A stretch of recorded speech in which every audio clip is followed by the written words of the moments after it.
All right, Oval fans, this particular video is something that has been a topic of discussion on Twitter as well as the comment section on videos, and I like the idea. Now, one of the things about the haves and the have-nots I said should have been shifted around was the characters being killed off, like Veronica. I think the Veronica show, I think that was the season 5 finale, season 4 or 5, I forgot which one. Basically the time where Justin attempted to run them off the road, Melissa and Veronica, but Melissa took the wheel, resulting in the car flipping over, and I'm like, that should have been where Veronica died. And then from there, you allowed the character's death to still motivate the story moving forward, because even in death, Veronica would still be a threat to the others, hence the puzzle piece threat.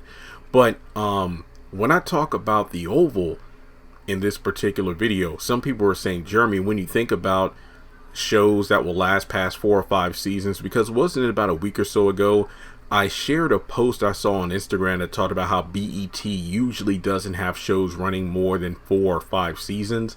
And from there, somebody was like, well, Jeremy, think of it this way. The Oval could be a long running series when you think about it, because of the fact that the platform is about the goings on within the White House as opposed to the presidential couple, the president and first lady at that given time.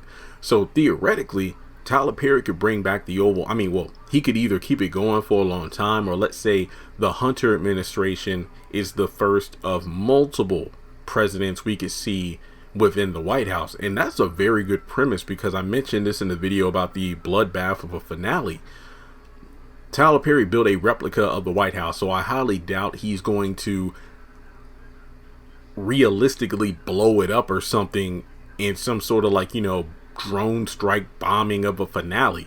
So let's say for every president in the White House, if Tyler Perry gets inspired by something, he could technically bring the Oval back, but just with a new slew of characters, at least those who are still alive, because we're not even 2 full seasons into the Oval and bodies have been piling up like crazy.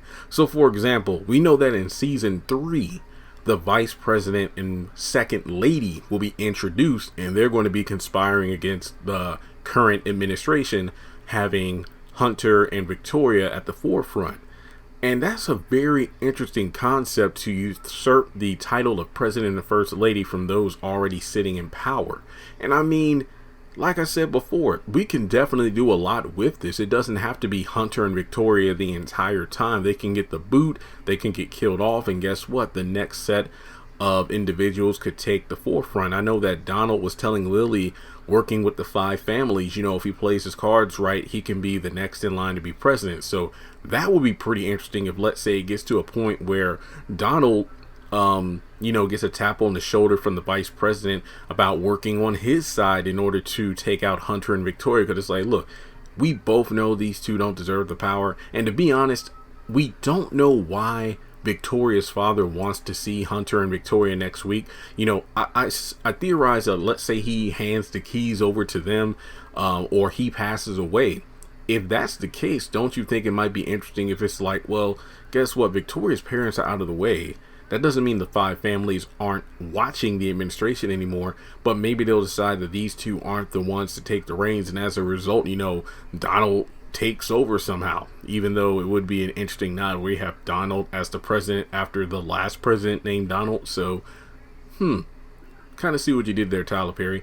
But I think at the end of the day, you know, I'm wondering if we're going to see Hunter being impeached or something, because remember, I just look at the fact that Tyler Perry, and I'm not the only one that notices this, obviously a lot of people do, Tyler Perry usually takes real world elements of, you know, different things and implements them in his shows and movies depending on the subject at hand.